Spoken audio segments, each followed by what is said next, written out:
Do you have what you want to have in your life?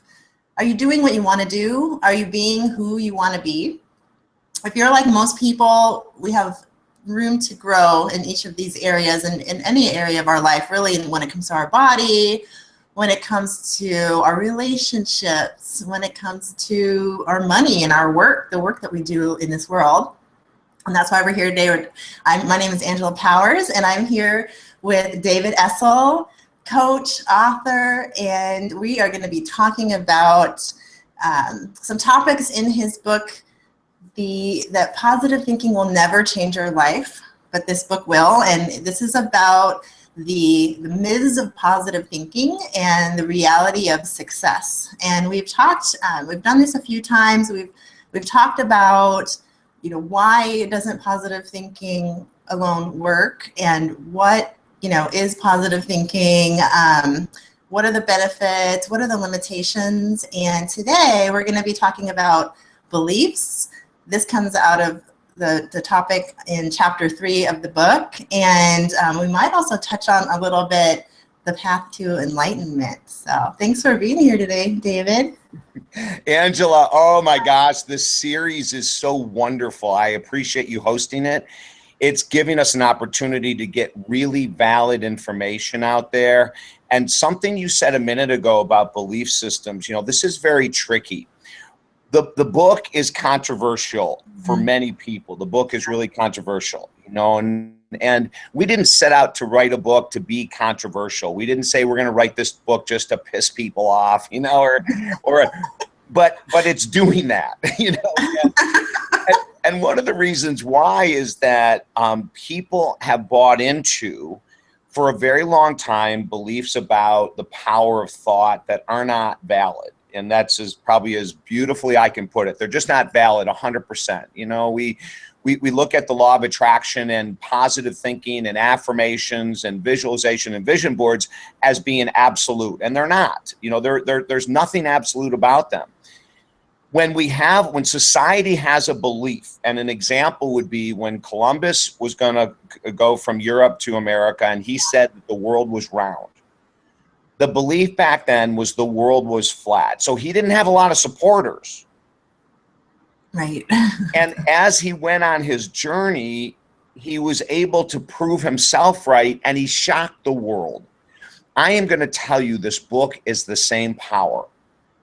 We know, and we prove it through having 6 New York Times bestselling authors and all these experts writing in our book. We know what we're saying is true. You can't change your life via thought unless it's a miracle. But there's millions of people with belief systems because of really well-meaning authors and well-meaning teachers and well-meaning coaches that have gotten the message out that if you just think a different way, you can attract the perfect soulmate, millions of dollars, the perfect body. It's not true. So you and I, you're my first mate on the golden ship that Columbus took from Europe to America. That would have been, I don't know. Yeah, it would have been tough to have faith in that. Really? I know, right? Yeah. But everyone who's on board with us right now and who understand, because there's also millions of people that when I share this, they go, yes. They understand that what we bought into, that you can think your way to millions of dollars, is absolute nonsense unless it's a miracle. So, but there's more people that aren't on board yet. They will be. I have total confidence. They're not on board yet, and they really think that they can think their way to something magical. It's just not going to happen. And that's why you and I are doing these videos, and that's why we wrote the book, because after a number of years of applying affirmation and visualization and vision boards and people not getting what they were hoping to get, well, we lose hope. We start to think that other people know something that we don't. Yeah. You start to think you're doing it wrong, and I hear it all the time too. I mean, even just yesterday I heard, if you believe you'll receive, and and now I'm like, oh, the people are, it's so prevalent, and yeah, it's just, it blows me away. Yeah.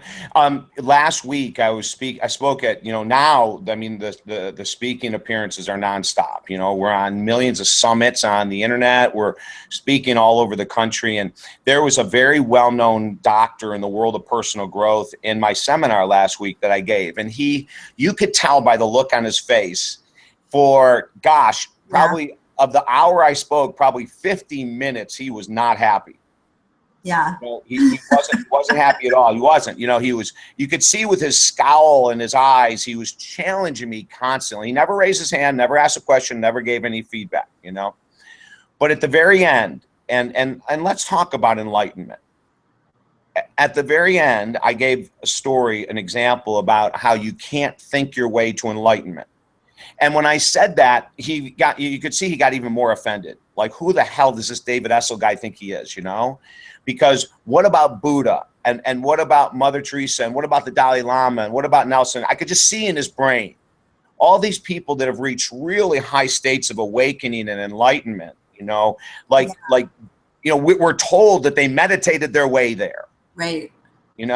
They did something with their brain. It's not true. It's not true. How they got there, each of them, was by facing their dark side head on.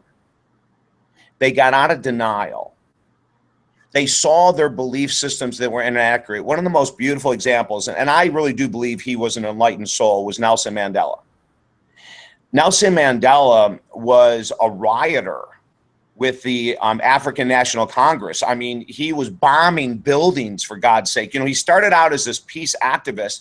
Then when that didn't work, he just gave in and went along with the masses that were creating terror, blowing up freaking buildings. I mean, the guy didn't go to jail because he was a freaking saint. But in 27 years in prison, he faced his dark side. He faced his own prejudice against the white people. He did work that the people who were in jail with him, his followers, were appalled by. In other words, he learned the language of Afrikaans, which was the language of the white rulers, so that he could talk to them. He overcame his own egoic pride that said, you're white, I'm black, and he said, I want to be one. Now, this is hard work, Angela. He became enlightened not by thinking and meditating in his cell, but he became enlightened by walking into his darkness, overcoming his own prejudice. And he had millions of reasons to be prejudiced. But he didn't do it via thought. He did it via action, which is what our whole book is about, Like, people become awakened, they become enlightened. When certain things would bother them in the past, they don't bother them as much now. That's a pathway to awakening, to enlightenment, I've mentioned in many stories about my work with the homeless. Up until some very powerful experiences with the homeless, I would cross the street and walk on the other side. I would pass them and stare down, never look in their eyes. Now, that's not the walk of an enlightened or awakened person. And I had to face my own fears and insecurities around the homeless in order to love them, embrace them, hold them, hug them. And I'm not saying that I'm Nelson Mandela or Gandhi or anyone else. I'm just saying that I have awakened in that area of life by doing the hard work. I didn't meditate my way to accept the homeless, I actually had to stare into their eyes, look at their grubby faces, smell their dirty bodies, hold their hands that are caked with mud underneath their long fingernails that haven't been cut in years. Understand their depression, anxiety, mental illness, addiction to the best that I can. But I didn't change my attitude by positively affirming that I love the freaking homeless. Right.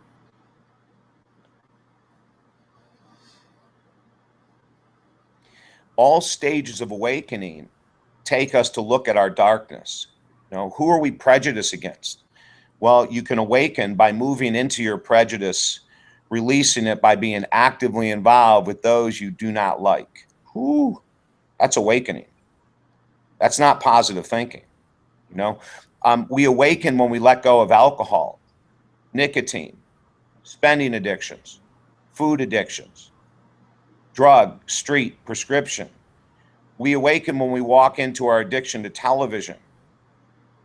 And we used to come in and watch 3 to 4 hours a night and numb ourselves to sleep.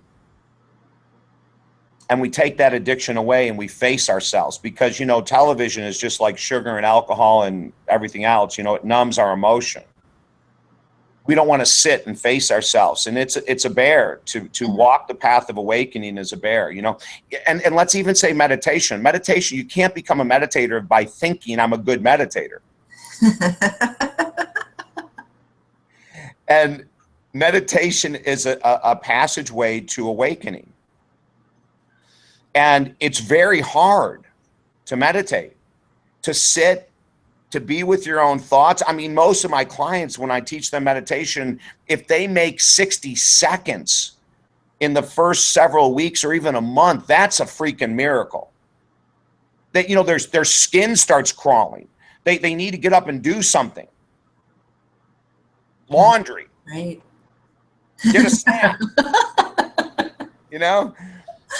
So this whole thing with awakening is going into a new belief system, and the way that we get there is not through positive thinking. It's not through affirmations. It's not through a vision board where you have yourself, a picture of you sitting cross-legged in a yoga pose. You know, you can stare at that crap all day long, and you can affirm all day long that you love the homeless, and you can affirm all day long that you're sober. But until you walk into that darkness and do the work, there's no awakening taking place. And that's what our whole book is about, right? Yeah. So like when I talk about meditation, for example, you know, I say, you know, you will get those benefits of meditation with just 60 seconds, of 1 minute a day. If you do it consistently, just give yourself that. So that I take that baby step approach. What do you think about the baby step, taking baby steps in action too? Like, can you just take a little bit of action every day? Like, how do you get yourself there? You know, that's such a beautiful question. And you bring up a really interesting example, because I don't believe in baby steps at all unless we're talking meditation. Yeah. Yeah. Oh, that's funny. I didn't know that. Like, you nailed it with that question.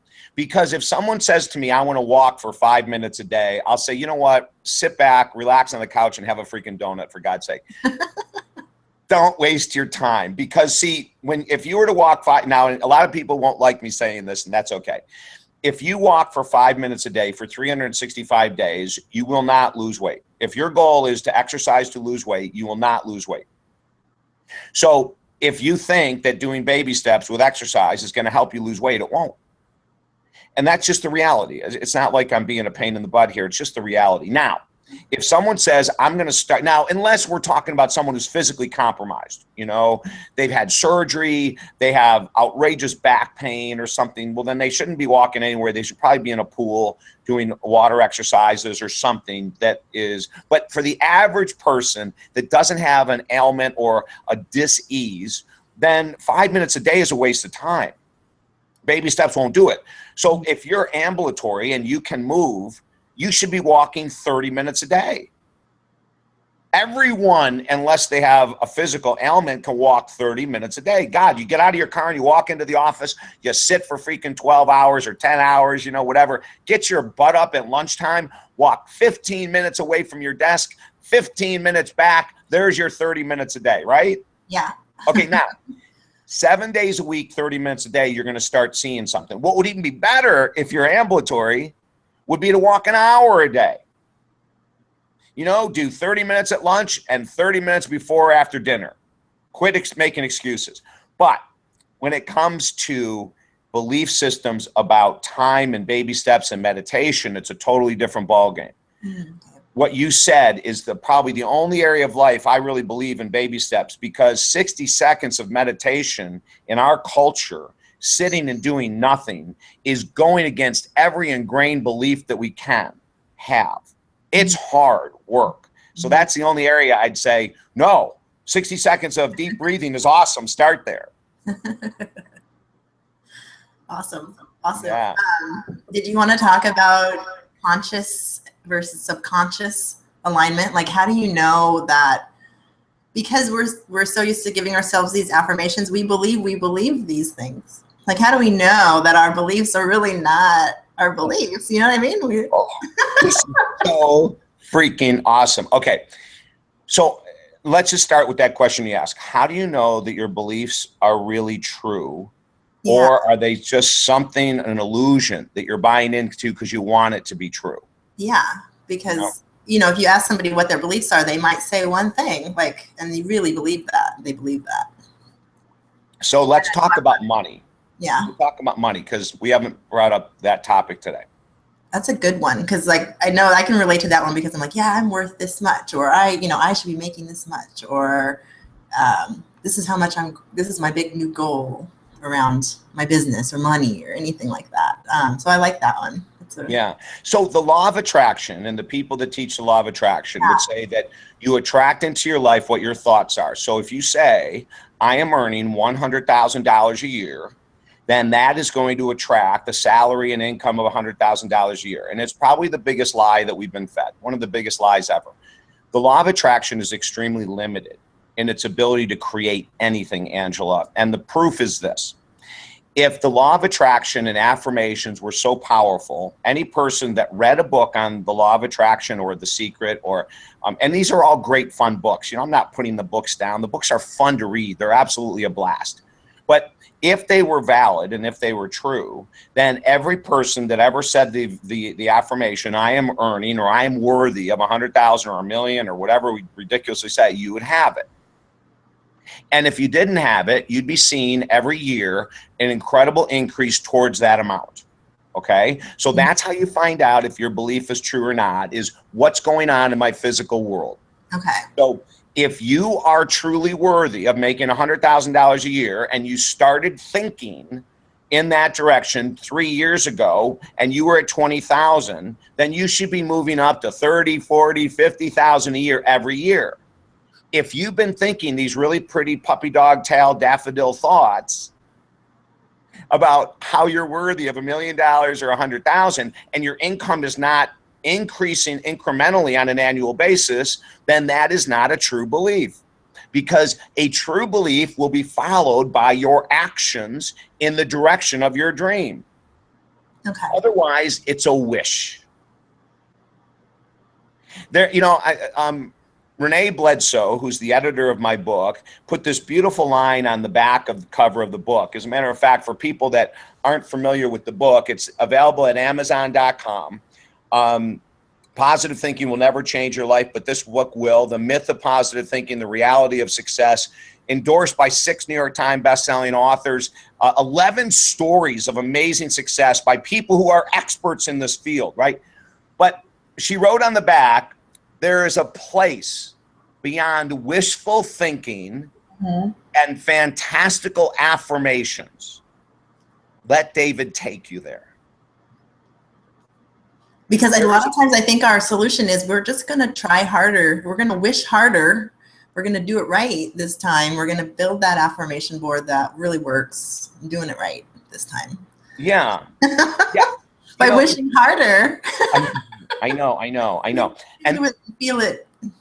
Well, you said something interesting about the last 3 or 4 years. A big trend in the wishful thinking industry and the intention industry was that we're not putting enough emotion behind our wishes.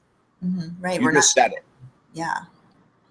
So, in the last probably 4 or 5 years, people said, well, the reason, when you're doing your intentions and affirmations, are you using deep emotion? And then someone will go, well, no, I didn't know. Oh, that's why you don't have the $1 million or the size 6 body or the soulmate. It's because you really have to, okay, well, let me go back to scratch one.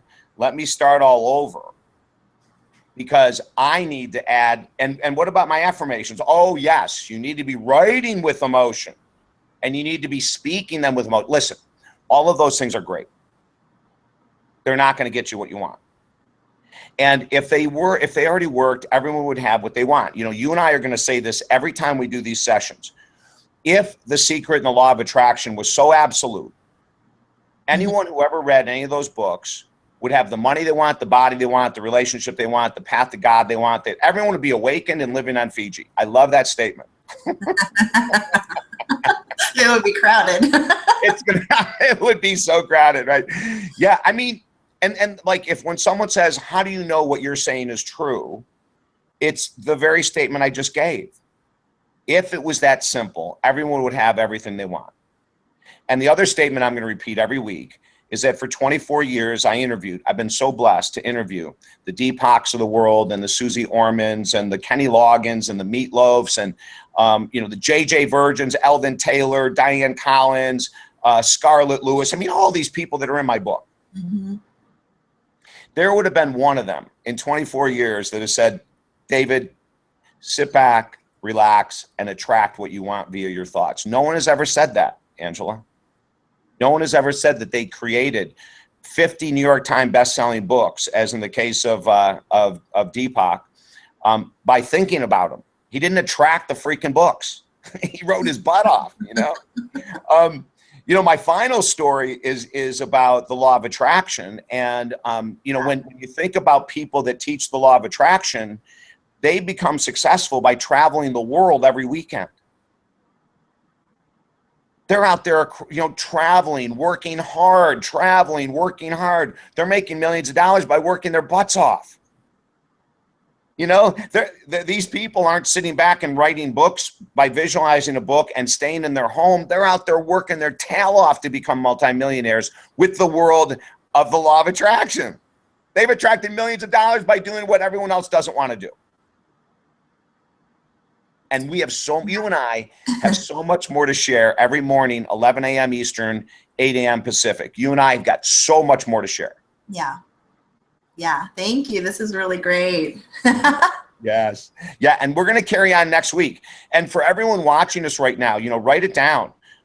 Go to Amazon.com and get the book, Positive Thinking Will Never Change Your Life, or go to our website, talkdavid.com, and read all the reviews, about it.